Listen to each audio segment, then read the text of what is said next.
Hello and welcome back to the Pulse with Willie and Al. How's it going today, bro? Man, I'm doing all right. Doing all right. It's I hate to say it, but it's the football season is over. Yeah, R.I.P. devastating. Yeah. I didn't really think about it too much, but I will realize it as I watch the Pat McAfee show because eventually they stop saying football at the beginning of their Yeah. show, and that's going to be devastating. So when that does happen, it will be a sobering reminder that it's a long haul until the start of the next football season. So. But this one had a historic ending, and I think that's why we have the title for this episode, right? Episode 37, which is titled "Put Another Jewel in the Crown," because they definitely deserve it. So. Let's hop into things, right? Actually, before we do that, guys, go ahead, like that video, hit that subscribe button. You know what to do. Make sure you drop us a comment, let us know. But yeah, we'll start it off with the Super Bowl breakdown. I think the first thing we need to talk about, man, is how close we were on our picks. I mean, Yeah. Kansas Yeah. City 24, San Whew. Francisco 21. I was 1 point off on each. We were 1 point off on each, which I think is crazy. Yeah. But it's just, I don't know. I think it's wild. And if certain things don't go a certain way, then who knows? Maybe there's more points. It's kind of wild. So let's dive into this. What are your biggest takeaways that you have from this game? Um, Off the top of my head, I first of all, I think we don't talk about this enough just in general, how important special teams are. And San Francisco special teams cost them straight up. Cost them 8 points. Yeah. It's interesting we start with that, right? Because it just I don't know. I've been reading a lot on I got to keep off of Twitter, right? But Yeah, yeah, yeah. you just realize like that's a cesspool for just terrible information at times. And all of the stuff that I'm reading about like, "Oh, if they don't muff that punt." And it's like it's not a muffed punt. Like I don't know how many of those people No. watch football. It's not a muffed punt. In fact, McLeod actually tried to cover up the mistake of his teammate, yet he seems to be getting the blame for that. Um, Well, I think he's getting the blame because like he should have just fallen on it. Like he tried picking it up, and I think that's where he went wrong. yeah, it's I think it was one of those things that was just too late. He realized too late that it had touched Yeah. his teammate's ankle, and then at that point, it's like, oh man, and when things start to get bad, they get a lot worse, especially when it Yeah. comes to special teams. You got 11 guys sprinting down the field looking to kill you. It's it doesn't go too well for you. Um, Yeah. it's kind of difficult. So, but it's go ahead, go ahead. And that play too, like that's just like bad luck, is what that is. Like Yeah. because the guy that it went off of, he had no idea that it went off of him. Hmm. He was just blocking somebody. Like Yeah. I mean, like, and you're hearing all the over analyzation of it, right? Like, oh yeah, like he should have known, he should have had spatial awareness. How do you know in that situation? Like, you're getting yeah, blocked back, like you're protecting your guy. I don't know, man. Like, it yeah, just really sad. One out of 1,000 times you're gonna see something like that happen, yeah. and it's just sad that it ended up happening that way. But I mean, And if then you're yeah, go yeah, ahead. Hmm? I was gonna say, and then with Jake Moody, the missed extra point, like Yeah. that, like he hadn't missed an extra point all year. Mm-hmm. Like, and all that was a that was a low kick, Mm-hmm. and two, like you saw the Chiefs line just come barreling through there. Like they had like four guys that were gonna block that kick. Yeah. Like Yep. It's too bad so, because Moody had himself a day too, right? Like he sets the sure did. Super Bowl record at the beginning of the game, kicks that Yep. super long field goal. What was it, 55? And then all of a Yeah. sudden Harrison Butker's like, nah, bud, this is me, and this is what I do. And I mean, Yeah. Butker quietly, well, so he won me fantasy this year, which was amazing. Nice little Mm. pickup late in the season, but in addition to that, I look at, what he was able to do over the course of the year, 40-yard, 50-yard field goals. This guy's automatic. And I mean, Yeah, Justin Tucker gets a lot of the credit, but Harrison Butker, in the got times a that, leg. yeah, the times that Kansas City was super struggling, he was automatic. So Yeah, really, really good job on one end in special teams. And with Moody, I know kickers can be kind of temperamental with how things go, right? Like all of a sudden it looks like a guy's automatic, and then all of a sudden he just yeah, falls off a cliff and he's out of the NFL. I hope that doesn't happen to Moody because I know he's a young guy. It seems like he's a quite a good kicker, and I really want to see him yeah, bounce back from that and not spend all off season, dreading what had happened there. Because there's a yeah, lot of responsibility, right? The line has to be able to block those guys too. It may have been yeah. a low kick, but even if you look at Bucker's kick, that was almost blocked too. The long field goal. Yeah, he seemed to kick that like in this like little like window, and Yeah, it was impressive. yeah, Yeah, definitely was. So, well, I'm glad we got special teams out of the way because that wasn't the yeah, most exciting part of the game, but definitely a crucial part that ended up, yeah, having a lot to say in terms of the end result. So, but really for me, man, it was a tale of two halves, right? You got the first half that was just dominated by the 49ers, and then the second half was just all Chiefs. It seemed like to me at least, and yeah, as I look at that, like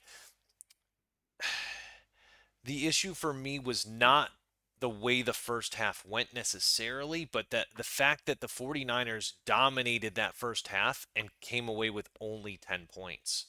And that's with Mahomes and the offense stalling. Uh, you got to put up more than that, right? they definitely. There were a couple times in that first half where they really should have been up 17-3 at halftime. Hmm. They have that McCaffrey fumble, Yep. which is uncharacteristic of him. Very. Yeah. That doesn't happen. But kind of got negated because Pacheco had the fumble as well. So like they kind of cancel each other out. But like when you're playing Patrick Mahomes, especially in a playoff game, like you have to you field goals aren't going to be enough. No. They're just not.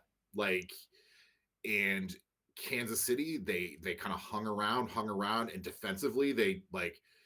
There's a reason they were the number 3 defense in the league this year. Yeah. Well, I mean, number two by some standings, right? Like, and you Yeah, look at it, yeah, you're absolutely right, man. Like they belonged. They yeah. definitely did. Um, I was thinking we'd do this a little bit differently, right? Like I wanted to start off talking about Kansas City and stuff, but let's end on a positive note, right? Let's get some of this dirt out of the way first because I just feel like we got issues that are just burning, right? And the first for me is Kyle Shanahan, right? Like first of all, and you know this pretty well, he's the only head coach to lose both overtime Super Bowls. Yeah. It just the biggest issue for me was the explanation of I didn't know the overtime rules. Like, woof. That I wait a minute. I know the player said that. Did he come out and say that he didn't know the rules yeah, either? I don't believe it was him that said that, but if I'm hearing that from the players, it I was able to infer that they weren't able to get that Sure. information from him. And this is the thing, it falls on him. If he knows it and he's keeping that information to himself, that doesn't do any benefit to his players, right? But the fact that there were multiple players that came out and said that, that's scary, Yeah. man. Like that is I don't think you would have had many guys on the Chiefs saying that if they lost. And if that is really true, you don't say that if you lose. You just don't. Like that's not something you come out and say. Um Yeah. I mean, now I wasn't aware of one of the overtime rules, right? Like we all remember the game that it changed, right? With Josh Allen sitting on the Mhm. sideline and bummed out and stuff. And I'm glad, but like there's one of them that one piece of the overtime rules that I wasn't sure of, and that's because I'm a pleb, dude. Like I'm not a head coach in the NFL, and that was with the time. I didn't realize that if time had run out because I'm sitting there looking at the clock and I'm like, man, there's 3 seconds left in overtime. Like, what are they doing? They're just. It's like Well, they they're had to run a play. well, it's like they're casually walking up there and stuff, and I'm like, what's going on? I didn't realize that if time expired and Kansas City still had the ball, they would have just restarted a second overtime. Yeah, so the playoffs, the way that works is, um, if the first overtime ends and there's still a tie, like that's Well, no, but even so, oh yeah, they were down three. yeah, Like if they're allowed to live out that possession, how regardless of how long it goes. So like that's the argument that I'm hearing on ESPN that I think is ridiculous. Like why even have a clock? I think Tiki Barber came out and said it. He's like the yeah, whole idea of football is that like you're marching down the field, especially in overtime with this urgency, and you're fighting not only the other team, but you're fighting these extraneous factors that come in that yeah. have an impact on the game and how you play it. With no clock, there's no rush, there's no nothing. Like it doesn't seem important. And that for me was the piece I was confused about. And I don't know, I kind of wanted your thought on that, whether you think that's a good piece in the game or if that's something they should go back and change again. That's tough because I actually hearing you talk about that the way that you did, I didn't even hadn't even crossed my mind. But Hmm. like, yeah, that is excuse my language, but that is kind of fucked. Right? And most Yeah, fans are like why sitting have a there. clock? Yeah, most fans are probably thinking Yeah, like, dude, what is happening right here? Like, yeah, if McCole Hardman didn't get into the end zone there and gets tackled down at the one, I'd expect the 49ers to be celebrating on the field, right? Like yeah, I don't know. Like I'm fairly certain if you polled the fans in the stadium, most of them didn't know. I yeah, just I don't know. And I mean, that's yeah. even That's with them wild. explaining the rules at the beginning, which I thought the ref did a fantastic job of explaining that at the beginning of overtime, Absolutely. but just not that portion of it, right? Like that, we Yeah. didn't understand that piece of it. So, Well, it's kind of funny too. You hear the Chiefs players after talking about like we've known these rules since the start of training camp. Like right. they get like, and I think that that speaks to the level, the organizational level of Kansas City Hmm. and their coaching. Like to Yeah. think that far ahead and be like, hey, this might come back and haunt us, but we're gonna drill this into your brains. Like, Well, think about um, it real quick for a second, and I just want to interject this piece is that they've got three head coaches on their team. Now, Andy Reid's the head coach, right? But Steve yeah, yeah, Spagnuolo, he was a head coach. Matt Nagy, he was a head coach. I'm trying to think of not the a good rest of one. their staff. Not a good one, but when you're a head coach, like there's things that he served well as a coordinator. Not great, not the Yeah, way Eric Bieniemy was, but he served well as a coordinator, and those are things that like when stuff falls through the cracks, they're able to pick up those gold nuggets and make sure that people are aware of those. Now, I'm fairly certain Andy Reid has his pulse on everything, but like that's yeah, important. It's important having that leadership within your building. Um, yeah. I And they have that consistency too, which I think yeah, is really key. You saw it this year with the Eagles losing both their coordinators. Like yep, they were just a mess. yeah, Like, and the Chiefs are going to run it back next year with the same coordinators, assuming that Spagnola doesn't retire. Like, yeah, they're just going to keep running this back, man. Like, they will. I'm gonna go back for a second. Yeah, yeah, yeah. I didn't have as much of an issue with Kyle Shanahan taking the ball first in overtime, and I'm going to tell Okay. you why. Mm-hmm. Two things. One, that defense was gassed. Yep. And I think I think logically he was like, I need to give these guys a break. And I think he thought they could score a touchdown. I Mm-hmm. really do. Because sorry, yeah, I thought they could score. He thought they could score a touchdown, and I get that. But what I do have an issue with is they went for it once on fourth down. That 4th and 3, where I was like, oh boy, like Yep. I was vehemently like, what are we doing? Like, don't no, absolutely not. Mm-hmm. Like, and then Kittle makes that play, great. Yep. But then it's like fourth down again. It's like 4th and 2 or 4th and 1, and they don't go for it. That was the confusing part to me. Yeah. Like, because if you're gonna keep doing that, then like, because you need a touchdown, you need to because you Yeah. need to make it as hard as possible for Kansas City. You have to. You're Um, right. so that I think that is where I had the issue in overtime with Shanahan. Not that he got the ball first, because Mm-hmm. I like I said, I think that defense, you saw it on that last drive. Like they just ran hurry up for 2 minutes, and San Francisco had been on the field for most of the second half on defense. They were tired. Yeah. they were tired and they had like Greenlaw was hurt, like everybody and their mother was hurt at that point, and like Mhm. yeah, I mean, my big issues with it were this, and like when you and I don't want to loop the rules back in because again, I don't know Kyle Shanahan. I don't know how much he knew about this and stuff, but the my biggest argument is okay, so if you go out there and don't score a touchdown and you only get a field goal, which is what happened, right? Like they didn't have mhm, much luck getting touchdowns in the second half. They had a little like they were kicking field goals and stuff, but it wasn't other than that kind of big play like trick play that they had, they didn't score any touchdowns in that game. So for yeah, me, like I don't know, as I or not going to say they didn't score any. They had trouble scoring touchdowns, and that's the way I kind of saw it. My issue is if you don't get the touchdown, which is what happened, right? And you kick the field goal, you give Patrick Mahomes automatically 4 downs. Automatically. yeah, And yeah. No, I get that. that's the backbreaker for me as I look at that because you look at the second half, he accounted for 89% of the yardage that they had.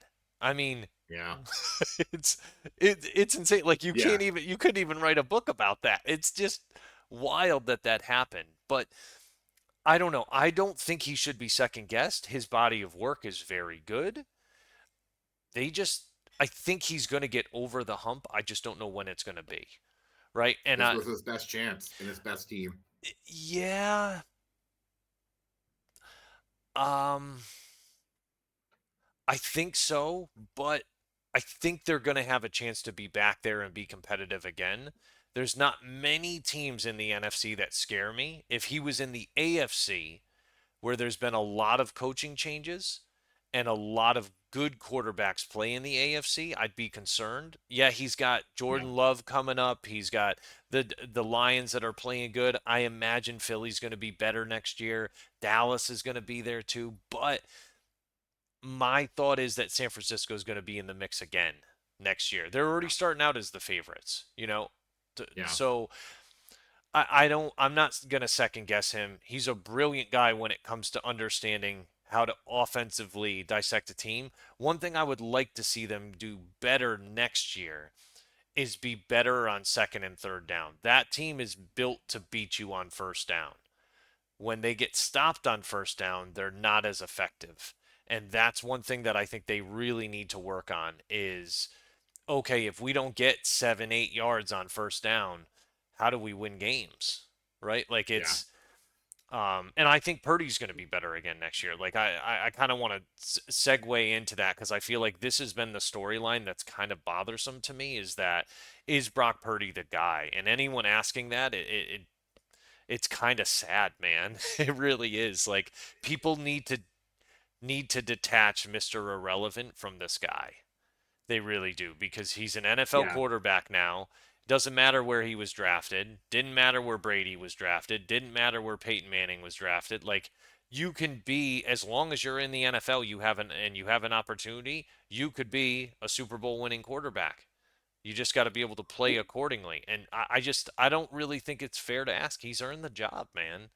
He's done more well, than I think anyone else with his that's been in his position on this team the last few years. and I think too what I really loved about Brock Purdy. I was already a fan before this game. Yeah. Yep. The it's 16-16. There's about I don't know like 5.5 minutes left, Hmm. and he essentially drives them to get him a field goal, and he like that's a big drive that he had to do, and he didn't let that crumble. He didn't crumble under pressure, and same thing in overtime. Like he knew he had to get points. Would he have loved to get 7? Sure. But Yeah. he still drove them and got them points. The last two possessions when he left the field, his team had a lead. Yeah, if not for someone supernatural, like he's a Super Bowl winning quarterback, right? Like Yeah, it's yeah. I mean, I just Could he have done more? Sure. But yeah. like he did the best that he possibly could have. Yeah. And yeah, like I said, like the last two possessions of the fourth quarter and overtime, when he left the field, his team was his team had the lead, and all they needed to do was get a stop. Yeah. I And the mean defense couldn't do that. Yeah, the strong part of this team wasn't able to get that piece for him. So, Yeah. you had brought him up before, but Christian McCaffrey, like obviously he had himself like a very very good year.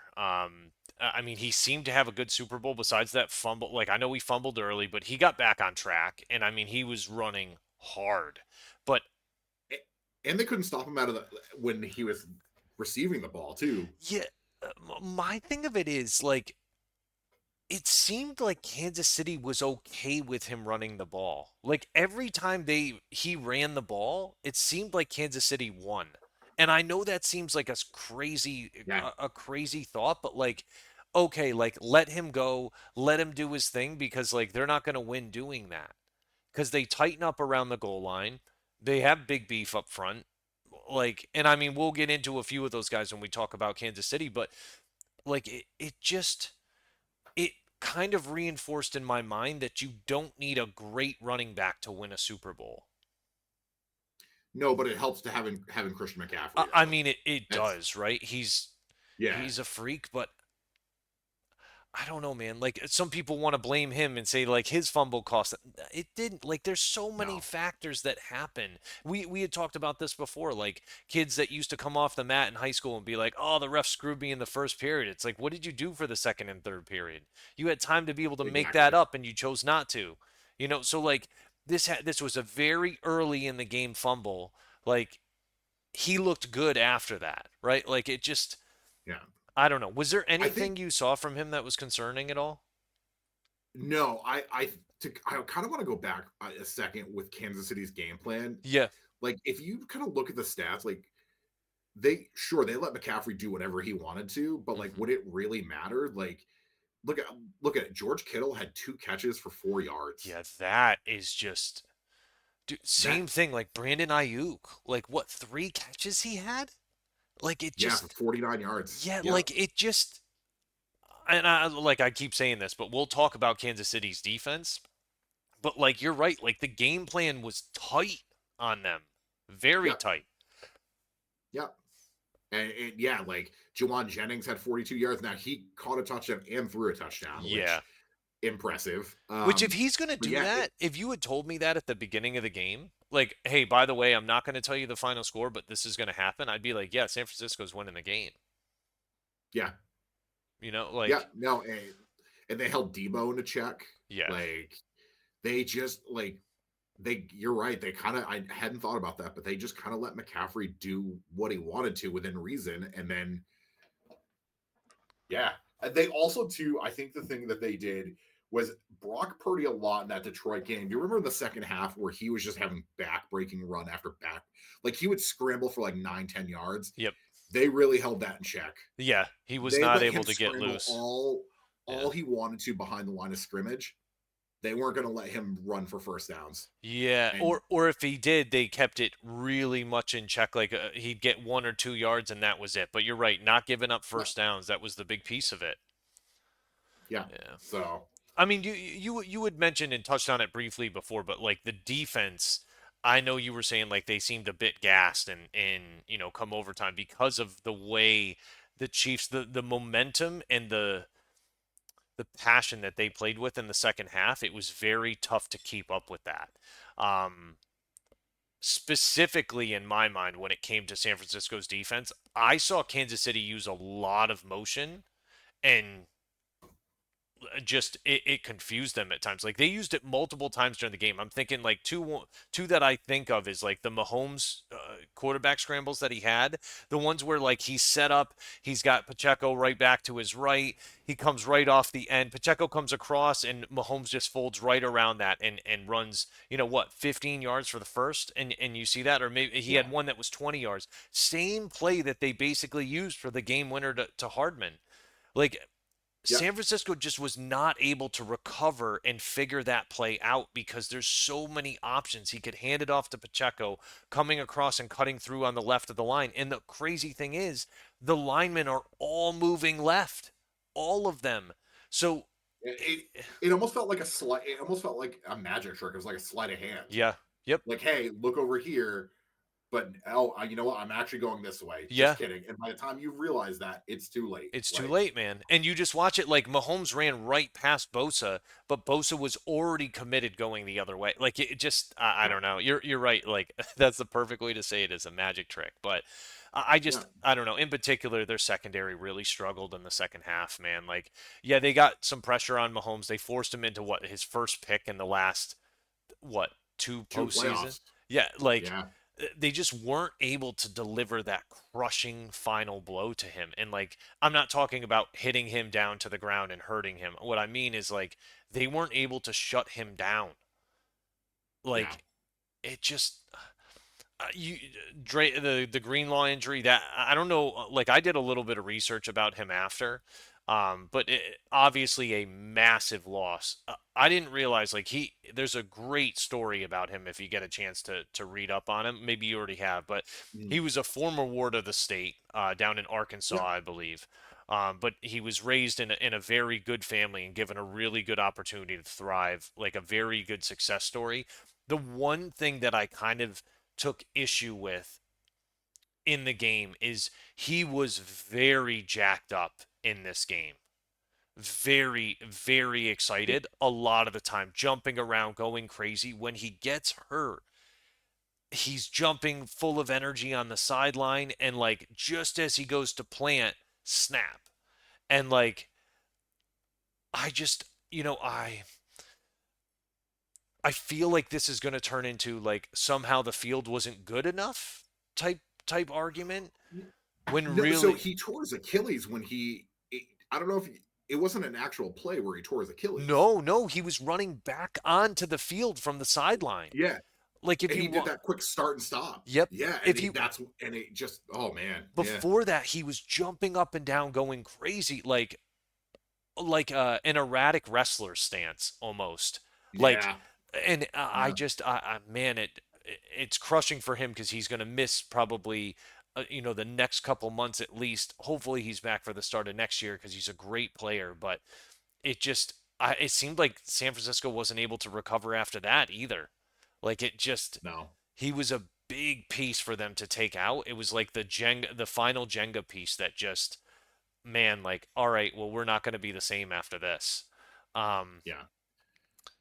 Real quick, the start of overtime when Mahomes, well, actually, when Mahomes got the ball and he hmm started driving, Yep. I don't know about you, but it just felt like it was inevitable. Like having watched Tom Brady play for 20 years, I know what that inevitability looks like and Yeah. feels like. And I was like, after he got that 4th and 1 where he ran for 22 yards, I was like, oh no, he's scoring a touchdown. This is just this is the inevitable, and they're going to get a touchdown. Yeah, there's very few guys in the league that I've seen during that time, Brady being one of them. Like I felt the same way about Manning sometimes when he would play. But the only guy in the league that I feel that way about besides Mahomes right now is Burrow. Yeah, He's the only other guy that I look at in the league and I'm like, this guy has ice in his veins. Like yeah, he can figure it out. And the only reason I know I feel that way is because he did it against Mahomes. Not Mahomes, but he did it against the Chiefs, right? Like I yeah. obviously like Brady doesn't play Manning. I get that piece, but like Mm, watching him, dude, it's like poetry, man. He's yeah, just, I mean, his yeah, decision making was on point. He always seems to have an out. Always, always, yeah, man. Um, even yeah. when things, You yeah, have to put him away. yeah, You have to put him away. even when things seem to not go right, right? He gets the intentional grounding where it looked like it could have gone, like they could have picked up the flag and not called it, but like Yeah. clearly it's intentional grounding, right? But like that happens, the interception happens. It's just like, all right, don't worry about that. Like we're gonna get it figured out, right? Like it just, I don't This is know. his third Super Bowl where they were down. He was down 10 points, Yeah, and every time he's come back, like it didn't rattle him. Like he was just like it was 10-0 early, and like a lot of other teams would have just, or a lot of other quarterbacks would have been like, oh, they would have started pressing, and they would have thrown more picks. And he was just like, you know what, we're gonna figure it out. We're too good not to. yeah. I've been here before, and you know what? It took him a half to figure it out. It So did, but once he figured it out, that's it. Yeah, I mean, and so like the comparisons have already started. Like you brought it up, brought Brady up and stuff, but like he's the same way, right? Like if you give him any time at all, and Mahomes did it what a few years ago with 15, 16 seconds, right? Like it just 13 seconds. Yep. 13 seconds, right? Like he needs no time to be able to make it happen. It just you need to limit the time that you give him the ball. This is what I can say is Andy Reid obviously is a match made in heaven with Mahomes. But if Andy Reid was coaching against Mahomes, knowing what he knows and studying the game the way he does, same thing with Belichick. You would not give him opportunity to get the ball back. And okay, so like Mahomes is going to get the ball in overtime. He's granted that automatically because of the rules. But even towards the end of the game, that's what I'm talking about. Like the third, fourth quarter, you're going to slow the game down big time. Big time. If you're winning Yeah. 10-0 at that point, you are running that clock down to 3 seconds, that play clock before you snap the ball, and you are running hard with McCaffrey right into the back of those linemen and trying to get every yard you can. Right? Like it Well, just, I had an issue on the third down play when they kicked the field goal, um, because they could have. I felt like they could have run it. It because yeah, I felt like they could have run it and just killed some more time. Like, granted, it didn't matter in right. the end anyway, Yeah. but like when Mahomes started that drive in the fourth quarter down three, he had a minute 53 and two timeouts. That is a goddamn lifetime for him. Yeah, I was actually concerned he was going to score a touchdown there. He almost did. Yeah, that's He that's almost when did. yeah that's when I thought it was going to happen. But I mean, so be honest. Do you think he's in Brady territory? Like, are you nervous as a Patriot I think fan he of like, oh man, like okay, he's been to 4 Super Bowls in 5 years. He's won three of them. Uh, I think he's in the neighborhood. I think I think he's officially moved in on the block. yeah, I'm going to say this. We thought the same thing with Brady. He won 3 and 4 years, and then like didn't get back, didn't win another one for another 10 years. The NFL is a weird, weird league, and do I think they could win another one next year and be the first team to three-peat a Super Bowl? Absolutely. yeah. What they need to go right for that, though, that's a different story. And They need some but help like from the NFL and salary cap issues. Like they got to figure that out with quarterbacks because you're going to see they're going to have to let go of some people. And yeah, I was going to mention this later, but they're going to have to figure out how to win in a different way next year again. yep, I yep. mean, And I think too their division I think might get a little better. I yeah. think you have with Harbaugh coming to coach the Chargers. I think that instantly makes them better. Hmm. Because removing Brandon Staley means you get +4 wins that easily. Yeah. I think the Raiders, there was a glimmer of hope, and they brought back Antonio Pierce. I'm a big fan, Um, by the way. A Me big, too, big fan of the because they way should he have done that talks. with. Yeah. Do you remember the year Gruden Ri- got fired and they What was it, brought in the special teams Pistacia? coach? Yeah, Yep. Rich something like that. Pistacia. Yeah, I think They that's, yeah. and Or they loved Versace. they Yeah. loved that guy the same way that Yep. they did with Antonio Pierce, and they Hmm. didn't bring him back. And I think the Raiders learned a lesson there, and Yeah, they're they like, hired "Hey, dipshit McDaniels. yeah, Yeah. yeah." Um, so yeah, I think that the Raiders will get better next year. I think that the Chiefs will be better. Or, Yeah. I'm sorry, the Chargers will be better. Uh, you know, Denver is what they are. I don't know. Yeah, if they're going to cut Russell Wilson, just give it a few weeks, man. Yeah, yeah.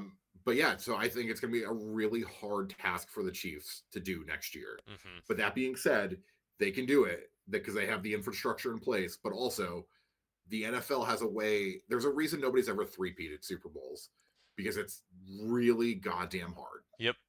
But as long as they got Patrick Mahomes on offense and Patrick Mahomes on defense, I mean, Chris Jones on Yeah, defense, you're going to be all right. You're going to have a chance, right? You're going to be in games.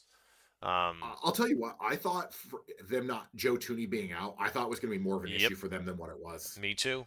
Me too, man. And they ran for 130 yards, like on the Yeah, ground.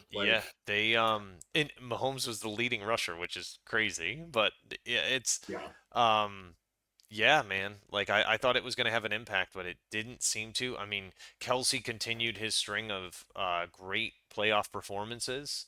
Um, and you know what's interesting? So he didn't score a touchdown this time, right? And it just shows that all it is like those to I would say 7 to 12 yard catches that he gets that Yep. like at key points for first downs where it's just like, man, they're doing it.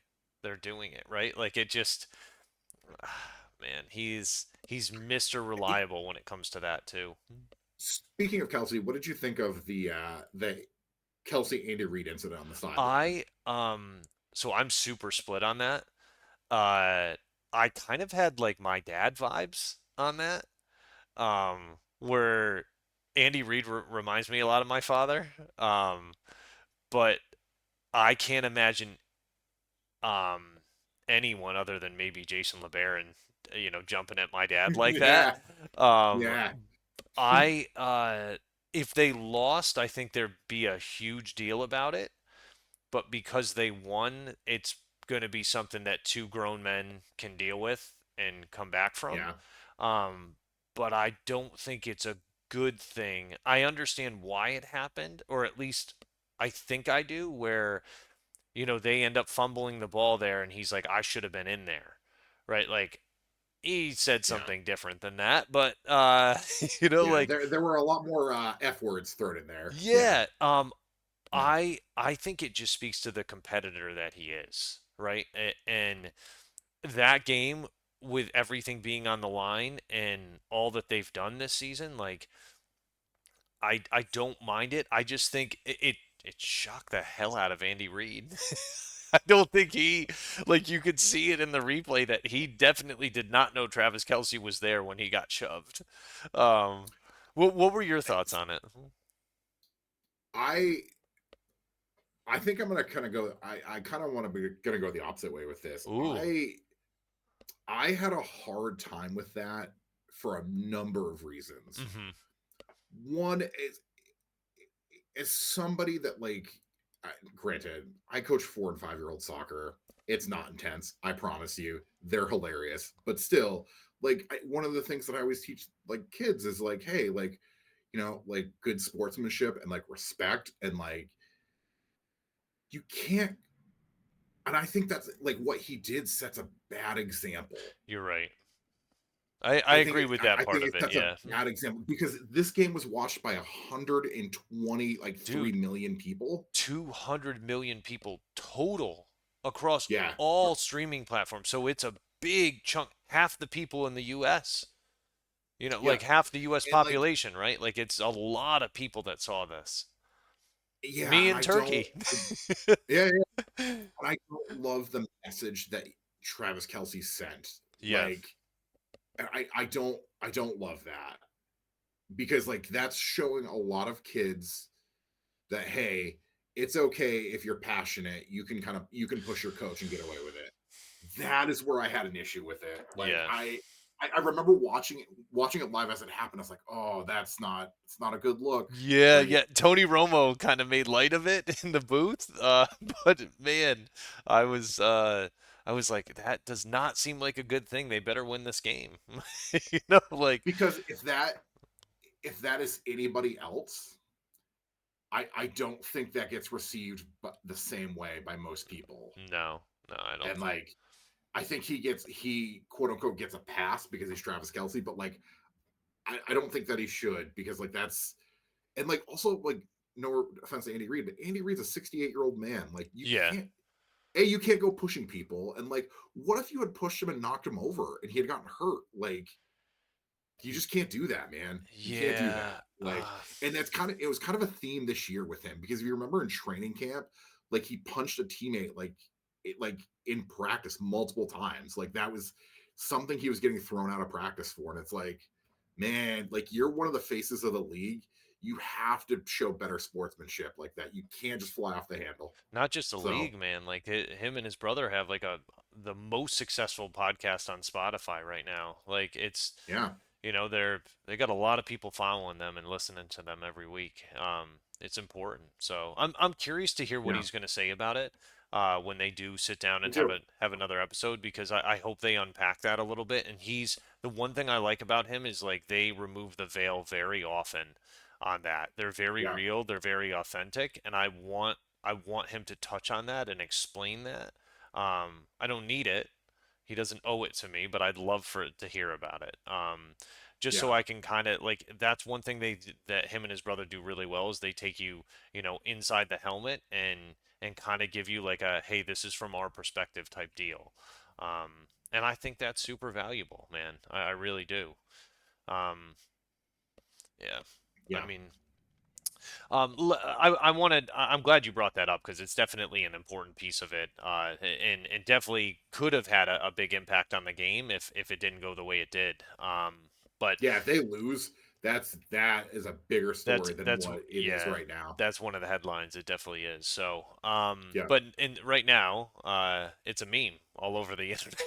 So yeah, it's and some of yeah, them are really good. So it's kind of, yeah. like you said, it sets a bad example in terms of how it was handled. But I kind of want to hear the inside scoop on that and kind of figure out what exactly happened there. And I Um, don't think you're going to hear the full like they kind of Andy Reid like and Kelsey diffused it after the game yeah, very they did. quickly. They're Yep. like, and I don't think you're ever going to really find out like what was really said. You can kind of read lips and kind of figure it out, but Yeah. like, I yeah, mean, speaking of Andy Reid and stuff, a moment that I did see after the game was quite an emotional moment with him and Chris Jones. Where I don't know if you saw it, but Chris Jones was kind of laying down on the field, kind of soaking it in and stuff, yeah, and Andy Reid came over and gave him a hug and stuff, and then helps him up, and then they have like a big hug at that point, and you just realize like, man, that's one big man to another big man yeah, about appreciation. We don't know what was said, but obviously you know that they have a tremendous amount of love for each other with that, and yeah, he appreciates him, especially because you hear him talk after, and he was saying, "How about that defense?" Right? Like they were elite, man. They really yeah. were. I mean, you That look might at have been one of the best defenses that Andy Reid's ever coached, and I it's not even close. Well, and so this is the interesting thing. So there's a lot of good corners in the league, right? You got Patrick Surtain in Denver, Sauce Gardner. You've got a few guys over in Seattle that are very, very good. You've got Stingley in Houston. Like there's a lot of guys in the league. Even Marlon Humphreys in Baltimore. Like there's a Yeah, lot of really good corners in this league. I think you've got the best tandem here with McDuffie and Snead. The way they play and yeah, how young they are, and you've got Justin Reed on the back end. Like it just they're young and they're smart, they're instinctive. They know what to do in a lot of situations. And I think a lot of that comes back to how well they're coached. Steve How Spagnuolo, man, like we got. He doesn't get enough love, man. First no. coordinator to win 4 Super Bowl titles, like Right. Yeah. that's impressive. It And like, definitely is, man. And and look at like the teams he you did should, it against, man. Like I'm sorry to bring yeah, that up, but some like, juggernauts. yeah, look Yeah, at the teams that they beat in those. He had to be perfect in a few of those Super Bowls, and he really, really showed that he was capable of doing that. Um, yeah, I hope he it's. gets another head coaching gig. I don't think that he will. I And don't I, want to see I him honestly, leave. I also too though, I don't think he wants it. I think he's at a point in his life where he's content, man. He's Like vibing with he what has to he's make, doing. yeah, yeah, and the players love him in Kansas City, This and is something I was going yeah, to say too. The owners, and I had heard this the last week when they were talking about this, but a lot of the owners have started to pay coordinators really good money, in yeah, addition to paying head coaches good money. So it incentivizes them to stay. They realize that that's an investment just like players to be able to pay them because they're not part of the salary cap. The owners can pay with those guys whatever they want to. So yeah, I think absolutely. it really gives them good incentive to keep guys like that around. Um, obviously some of the other guys on this team, right? Like when you've got a guy like Chris Jones in the middle, I mean, this guy is just a stud. He's a Yeah, disruptor. that was He that was absolutely ruined the crazy. game. He ruined the game for that San Francisco offense, man. He really did. Hey, hold on one second. Oh,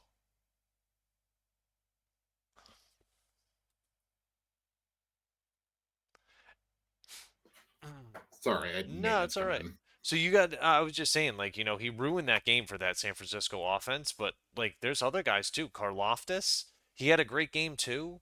Mike Pennell, which is like, if you go on ESPN right now and look at the depth chart, he doesn't even appear on there. But he's a guy that played for Yeah, Green Bay on the defensive line. He was number 69. But he played nice. very well. Yeah, very nice. He played very well in run support. I think I was a little extra on that. Didn't mean to be, kids. No, no, So, I'm here for it. but he played very well in run support and pressuring that offensive line. He was creating havoc in there, and he wasn't in there every play, but you watch what he was doing. I mean, it really this defense played very, very well. They played together. They communicated well. They were still getting driven on, right? Like Brock Purdy was still orchestrating drives, but their communication compared to the way San Francisco's defense was playing, it reminded me almost like an NHL All-Star game of the old days, right? Where they didn't talk and it was just a bunch of studs on the same team. Yeah, Like it seemed like they weren't communicating, but this Chiefs defense, they were keeping at it. Even you saw multiple times during the game where Patrick Mahomes takes the offense over. He talks to them. They have a meeting. Chris Jones calls the defense over. They have a meeting. Like, hey, do you understand what is going on? What's at stake here? Do you understand what we are trying to do? The ramifications of what happens if we do not get this done. And I like that those guys rallied around it rather than broke down. Um, yeah, they played really yeah, because well, they could man. have very easily that could have easily gone the other way. Yeah, Yeah. I agree. Well, like, and So, like as we talk about the Chiefs, right? And we've mentioned it a little bit, but like, they obviously remain the champs, right? And now a whole nother year of us talking about like, hey, until you beat the champs, they're still there. Like, and even after an up and down season, they still won. I read an article that talked about them having the hardest postseason DVOA ever of someone that went yeah, through the playoffs. And like you look at the guys that they went through, right? Miami, Buffalo, Baltimore, San Francisco, they went through a gauntlet, man. An absolute gauntlet to be able to get to the mountain again. It and just most of the playoffs they were on the road for too. yeah, And the like one game they hosted was at like below zero temperatures. yeah, Like, that's the one thing I was going to ask you is like, does it dispel this myth that some people were creating that like, oh, because he hasn't done it, Patrick Mahomes can't win a game on the road? Like he went into some tough houses and won. Like it just I always thought that was bullshit because he's done it in the regular season. yeah. Like Yeah, his teams have always just been good enough that they've always hosted at home. So like yeah. don't like Brady was the same way. Like he played so many home playoff games because you know why? Because they were always the one seed in the AFC or He the two played seed. he So they played always got to so buy. many playoff games. It was crazy. Like it's wild, man. But I don't know, man. Like I think they're still going to be the team to beat. And teams are going to Yeah. be coming for them in 2025, right? Like you had mentioned it, I think last podcast that a lot of times when you win and you're successful like that, you get everyone's best shot every year. And and they've been getting teams best shots now for a couple of years Yeah, because they for won last year too. yeah. Like I just think, in terms of what they were able to do, they really tightened up in the second half. Andy Reid, Steve Spagnuolo, like the adjustments that they made were just very, very good. And yeah, again, I want to bring it back to like maybe Kansas City wins in a different way next year too. You know, we they're don't gonna know. have to. They're Yeah, gonna have to. yeah. It's just, So it's kind of wild. But was there anything else you wanted to cover about this game? not about the game. I thought some of the commercials were great. Loved the halftime. Hey, did you get to watch? I know you watched on like a stream. Did you get to watch the halftime show Yeah, or no? parts of it. It was really good, man. Usher, like he's a, Yeah, a childhood fave of mine. Like he just yeah, an absolute beast. So yeah. Anybody like 40 and under, man. Like we were yeah, just like, yeah. yep. No, zero pun intended there. But like, yeah, it was awesome. So Yeah, it definitely was. yeah, I know last time, so we had a little bit of technical difficulty last time. We weren't able to get out that trivia question that we were talking about yeah, previously. yeah. So wanted to make sure we got that because I'm pretty sure the last one you asked was what team had the most Hall of Famers, right? and we were for talking baseball. for Yeah, baseball, right? yeah, And I know I'm surprised Roger didn't comment on that because you figured he would have been front and center to try to do that. But instead, speaking of which, we got to give him a shout out. He's uh, his Broncos didn't make it. He was hoping for them to make it to the playoffs. They didn't make it. So, yeah. but in respect to him, the team with the most Hall of Famers are the New York Yankees. yeah, I was not sure about that, but I figured with all the history that they have, that was probably going to be it. Um, Yeah. so, Um, um, I do have a trivia question for this week, ooh, if that's okay. yeah, Yeah. sure. We're going to do the same question except for the NFL.